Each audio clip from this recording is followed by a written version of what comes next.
Good morning, YouTubers and fellow crafters. It's Nay from Nana and Nay's Country Crafts. Today is day 7 of Veda, and today, as I said in my last video, we were going to be doing a tutorial on face masks.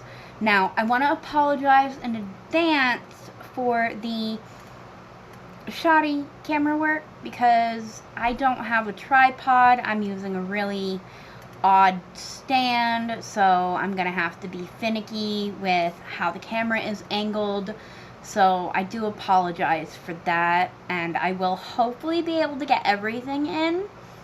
I guess we'll see, but on to the video. Now, we are using a poly cotton blend because my local Walmart was out of regular cotton in the pre-cuts, and today we are going to use pink. The materials you will need are a sharp rotary cutter. If you don't know when you last replaced it or sharpened it, I would suggest getting a new one. Mine was replaced within the last month. You need a cutting mat, like I have here. I've used this a lot since I got it almost 2 years ago. It's almost time for a new one because it's getting pretty scratched. You need a ruler, and I realize there is tape in the center of this. It kind of cracked, so I wanted to make sure it was sturdy. You will need the poly cotton or cotton blend. You'll need the Fusable interwebbing, which you can buy right at Walmart, Joann Fabrics, Michaels, Hobby Lobby.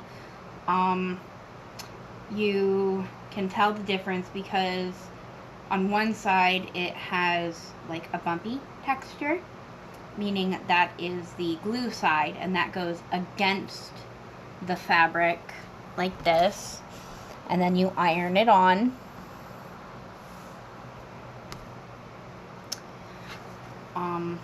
You'll need your pattern. I made mine.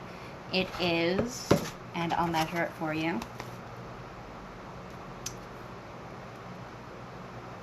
a little under 9.5 inches. I go a little more than that. I give a 1/4 seam of an inch seam allowance, so it's almost 10 by the time I cut. And then it is usually 5 inches wide, and by the time I'm done sewing it all, it's about 4 3/4 to 4.5. You will need elastic. They have elastic cording you could use. They have regular thin elastic. You could also use headbands, but those are really thick and hard to stay over the ears. So I have gone to using, these are hair ties from Dollar Tree. They are really thin, but cutting the metal off from them, they are actually the perfect size to fit over the ear and hold the mask in place tightly. You need 2 of these, preferably in a matching color.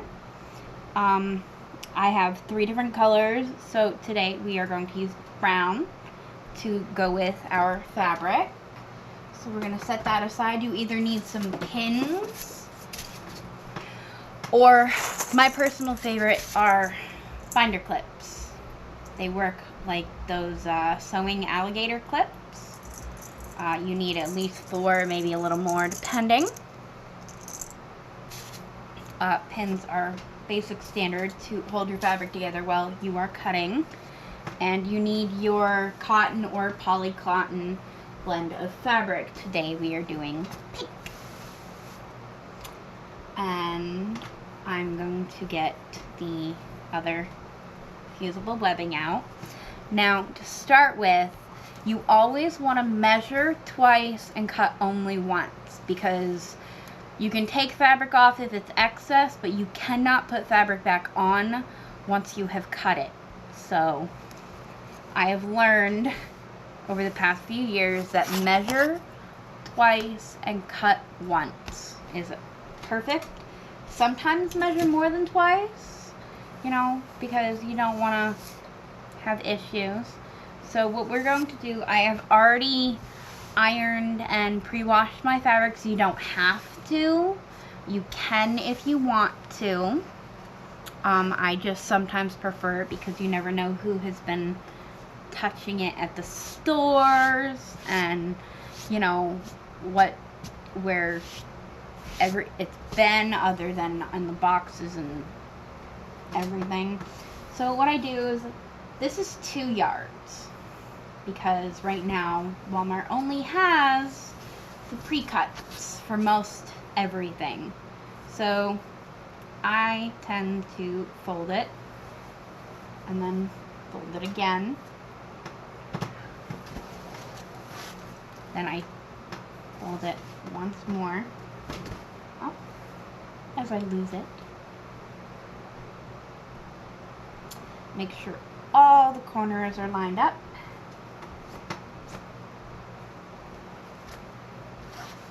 And it should be pretty good. Then you take your pattern and press it on. What I have right now, it's a little bigger than my pattern by a little bit, but that gives us a chance to trim salvage ends like this. And it makes sure it's all nice and even. So if you fold it to where it is, let's see how wide this is. About 11 inches wide, so it's pretty decent. You'll end up with like an inch overhang. What you want to do is try to line it up the best you can. Again, I apologize for the really bad camera work. I'm trying. Now, you want to make sure that you give yourself maybe 1/4 of an inch leeway. You cut however you feel comfortable, but you always cut away from you, because if you cut towards you and you slip, you're gonna hurt yourself, hit your stomach, or anything like that. So you always want to cut away from you. So I line up the 1/4 of an inch on my ruler with the edge of my pattern piece I made, and I just made this out of cardboard and duct tape. Make sure it's a straight, lining up with one of the lines on your mat, and then you cut straight across. If it doesn't fully cut the first time, go back a second time, just to get all those stray threads, because if you have a stray thread connecting it, it could pull and the threads could come loose. And that's something you don't want, because then it just scrunches the fabric and it can fray a lot easier, and that's just not something you want to deal with when you're making something. Now, what you do is make sure you have 1/4 of an inch on each end, and you cut that excess off and set it to the side. Then you turn it, lining it up with lines on your mat. Give yourself 1/4 of an inch on the other side as well, and trim off that little bit of excess that's there, because you want it nice and straight when you're sewing. You don't want to have it all wonky. And then you turn it one last time. If you have a rotating mat, it would be easier and honestly preferable, but I don't have one, so we're just going to rotate the material. And then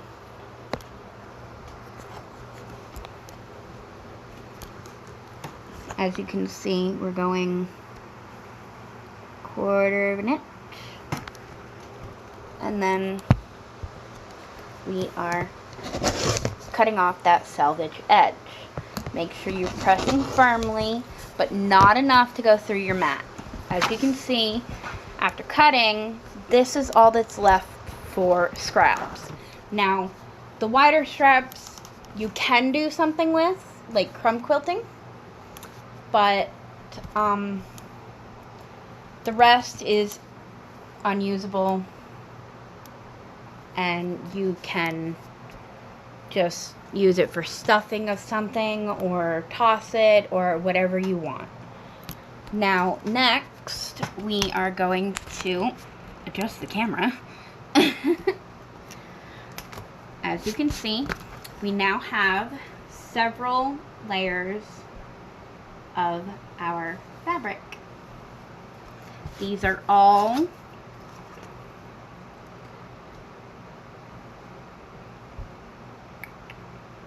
a little longer than 10, but that works.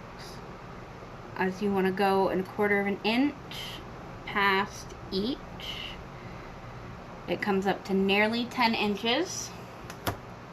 What you do is then you take 2 pieces and you set the other aside. What you do is you keep the 2 pieces together. You take your fusible inner webbing, or if you've bought the non-fusible kind inner webbing, you can lay it on over top. It should measure where you need to have your sewing line, which is right about there along the white.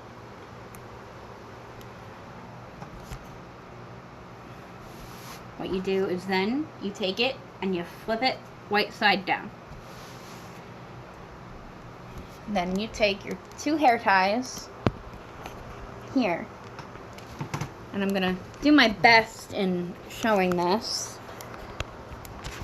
Again, I apologize for the really bad camera work. I'm gonna take a couple pins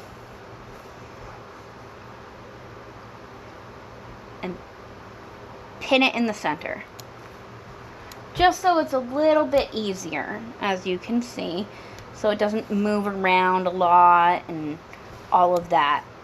Now, what you do is you want to fold back this section and take one of the hair ties. It's gonna look like it doesn't fit, honest, but you can always, you know, it will stretch a little bit, so there's no need to worry about that. You put it in the very corner, and then you clip it. I do it a little differently because the hair tie doesn't exactly fit properly until you start sewing, so there's really no worries about that. And then I will take and do this side, put it right in the corner there, and we are going to clip it down. Now, my sewing machine is the Brother JX2517. I've used this for nearly 2 years now, maybe a little longer, because I love it. It comes with 17 different settings for the face masks. I keep it on about a 7 or an 8, which is a smaller stitch, and I'm using black cotton thread for this. You always want to make sure that you've cleaned your machine ahead of time, gotten all the dust out of here, and oiled it up really well up here. Make sure that your needle is all the way up and you have threaded it. Now, when you're threading a sewing machine needle, you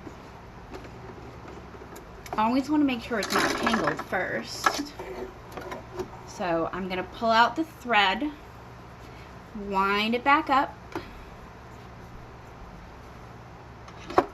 place it on the round, and we are going to, oh, I am so sorry, thread it through here, down, around the tension bar, and over through the top where that little hook thing is.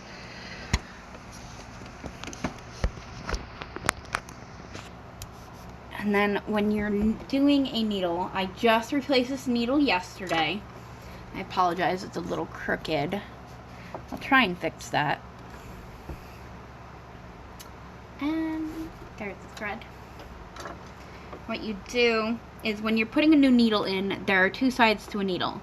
One side feels a little rigid, like smooth on one side, and then there's one that feels bumpy. The bumpy side is what you want facing your front, because that helps guide the thread down the entire needle. Now, I keep my tension at almost a 5, because if it's too tight, it starts pulling the thread through the other side. If it's too loose, it just knots in the back.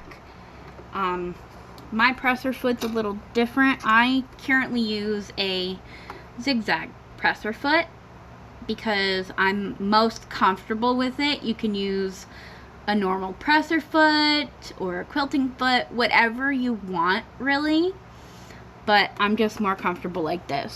This is an attachment that did not come on my machine. I bought it separately with a bunch of presser feet, about 50 of them off Amazon, and make sure that you have enough in your bobbin, and I don't.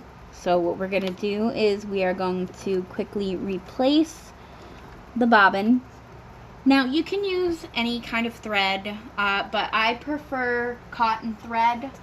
It works better, it's efficient, and it doesn't like to tangle as much. Now, I do not have any other black thread other than the spool I have going through my machine for top stitch. So, I mean, you can use a different color, and unfortunately, until I'm able to buy more black thread, I don't have a choice. So I'm using red on my bobbin. But I would recommend using the same color. I mean, not everybody's picky. It's going on the face to wear. It goes through the washer. There's no need to be picky. What I do is when I start is I normally have what's called a sewing ledge. I learned it from one of my other favorite YouTubers I watch who does a lot of sewing. Her name is Just Get It Done Quilts. She's really good. I've learned a lot from her channel. She does a sewing ledge here where it lines up with the presser foot so you don't end up with wonky stitching. But I've gotten so used to it that I just line up the edge of my fabric with the edge of my presser foot here. Now, I start a little past halfway. And what I do is I use my hand first to get the needle in. At that point, I start going rather slowly because you want to make sure that your elastic doesn't move when you're sewing. This is a relatively quick and easy thing.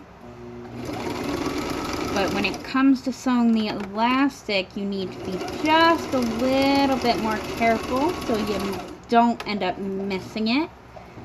Now, I don't cut the thread when I go to turn. I'll just pull it out and drop it back in a little above the stitch mark I made here at 1/4 of an inch. And then from there, I'll go over it. And sometimes it doesn't want to move, so you kind of have to make it. Be careful of your fingers because that's a lot of pressure coming down, and you don't want to get your finger stuck under here because that will pierce through your fingernails and all the way through your skin. I'm not trying to scare you. I'm really not, but safety is always best, and believe me, I have completely not paid attention and put the needle on this thing through my finger.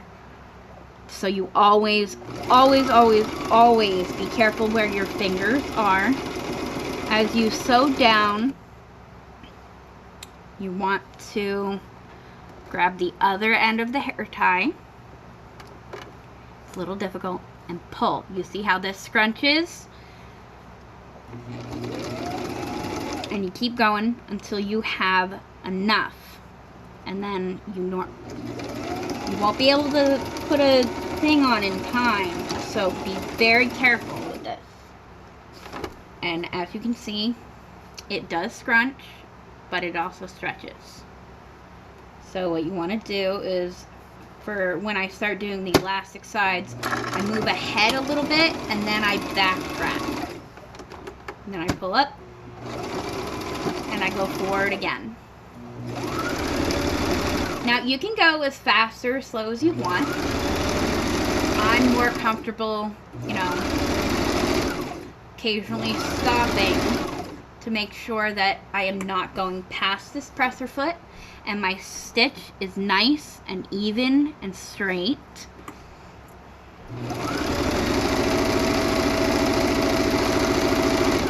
Now, as you get closer to the other clip side, you're going to want to take it off and then carefully, and I mean carefully, hold it in that corner as you get closer. When it comes time, make sure you hit the elastic so it stays put. As you can see, it's not pulling out.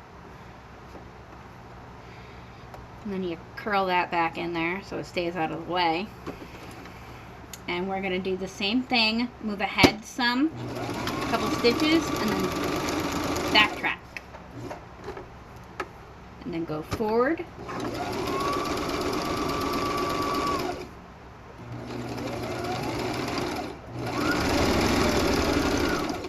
And occasionally pull the elastic a little so you have some leeway. And once you get enough, you hold it in place. So right off the end. Then again, you turn it, line up the edge of the fabric with the presser foot, go forward some, backtrack, and then you can go forward. Now, as you get closer to where you started over here, I like to leave about, I don't have a stretchy ruler, so I like to leave about maybe 2 to 2.5 inches space in between where you start and where you finish. Always backtrack. It locks it in and makes it so you don't have a stray thread coming loose. Now if I could find my scissors, we'd be good. Oh, here they are. And then you snip it. You can pull the pins out. I'm going to move my sewing machine aside so you can see next. And at this little gap right here, you easily start flipping it through. Now it's going to feel weird and it might give you a little bit of resistance, but that's okay. Don't pull too hard because you will rip the stitches. And that is not something you want, because then it means having to turn it back the other way and go back over it. Now you have this, whereas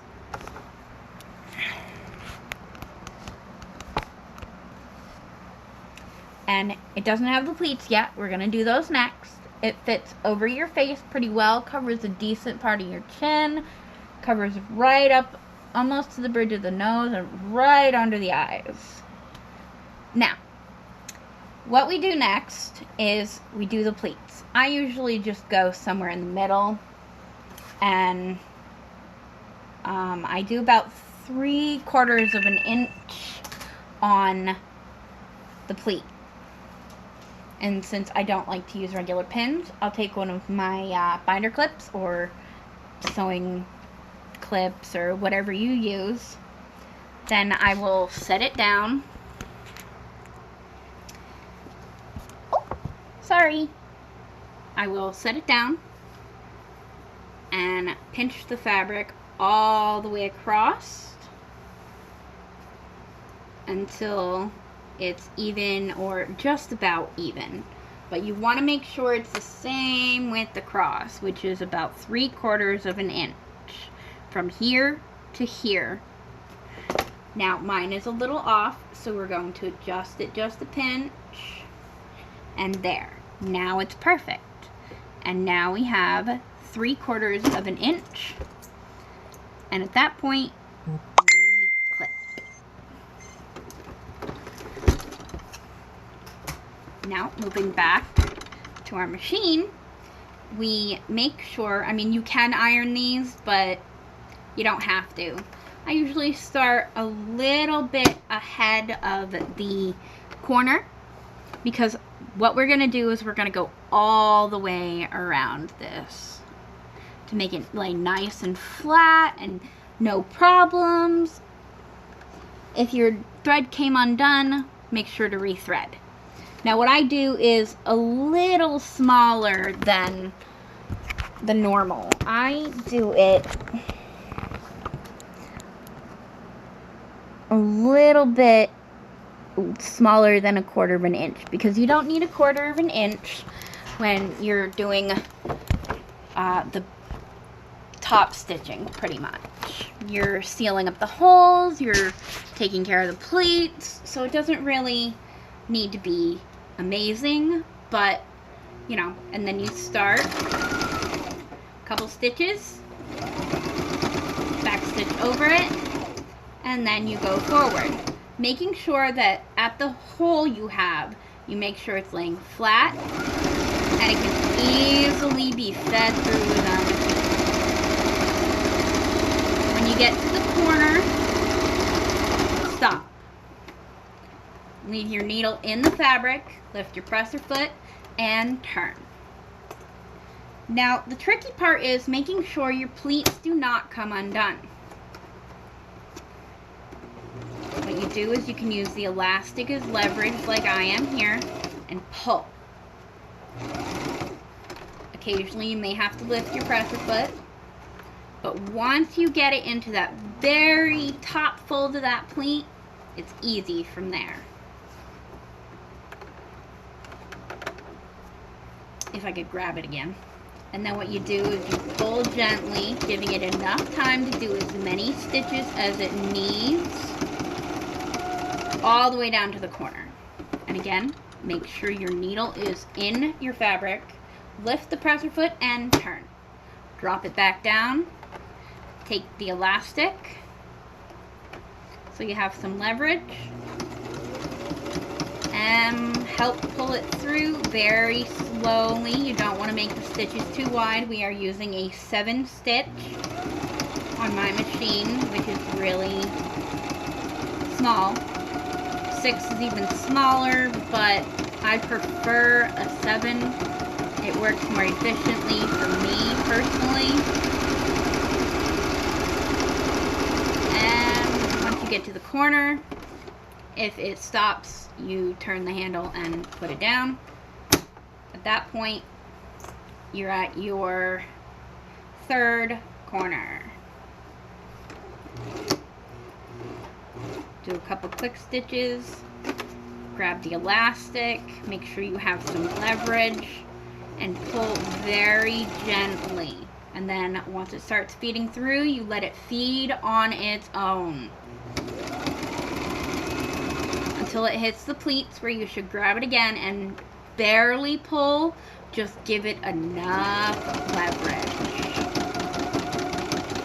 As you can see, it's giving it just barely enough leverage, and we can zip to the very top corner. Again, needle in the fabric so it doesn't come loose.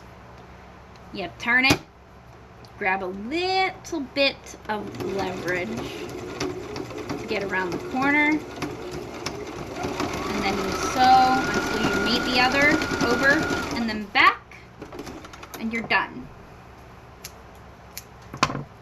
Now what we do is we make sure that we get as close as we can without cutting the fabric, and we cut the stray little threads away.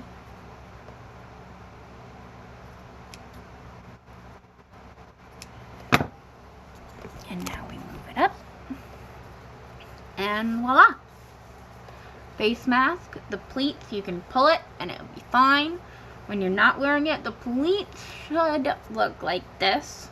Nice, even across. I only do 1 pleats. Everybody else is doing like 2 or 3. If you make it wider than what I have for the pattern, then you can do more pleats. But as I said, mine only totals up to about 4 3/4. So I only do 1 pleat. And putting it on, you can see the pleat, pull it up over your ears, and adjust it. And it fits fine. These are universal. One size fits most. If it's a child, you may have to adjust the pattern to make it a little bit smaller. But other than that, that is how you make a face mask. Don't forget to like this video. You can comment down below and let me know what you would like to see next, because I'm more than willing to take your guys' ideas on what I should do for my next video.